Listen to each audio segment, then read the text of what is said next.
Hello everyone, welcome back to Renuka boutique. ఈరోజు వచ్చేసి పిస్తా green sari అండి. శారీ అంతా కూడా చాలా బాగుందండి. ఇది క్లాత్ వచ్చేసి ఫ్యాబ్రిక్ టిష్యూ అండి, టిష్యూ ఫ్యాబ్రిక్ అండి. శారీ అంతా కూడాని పళ్ళు అయితే ఇలా వచ్చిందండి, ఎంబ్రాయిడరీ వచ్చింది. సో బ్లౌజ్ అంతా కూడా సేమ్ సీక్వెన్స్లో ప్లెయిన్గా ఇచ్చేసాడు. సో మనమైతే దీన్ని హైలైట్ చేయాలని చెప్పి మన దగ్గర కంప్యూటర్ వర్క్ ఉండి మనం వేసుకోకపోవడం ఏంటి వర్క్ అని చెప్పేసి సో నేను వర్క్ అయితే చేశాను. ఫస్ట్ బ్లౌజ్ అండి, నేను మిషన్ కొని 3 years అయినా కూడా వర్క్ చేసుకోలేదు.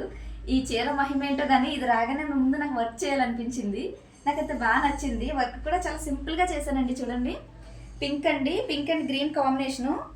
ఫ్లవర్స్లో వచ్చేసి జర్కన్ స్టోన్స్ పెట్టానండి. నాకైతే చాలా బాగా నచ్చింది చూడడానికి. మీకు కూడా ఎలా ఉందో కమెంట్ చేయండి. సో బ్యాంగిల్స్ అండి, మర్చిపోయాను. ఇది మా స్టూడెంట్స్ గిఫ్ట్గా ఇచ్చిందండి. శారీ చాలా బాగుంది అక్క, బ్యాంగిల్స్ కూడా ఉంటే చాలా బాగుంటుంది కాంబినేషన్లో అని తనైతే చాలా హ్యాపీ అయిపోయింది బ్యాంగిల్స్ చూసి. Thanks for watching.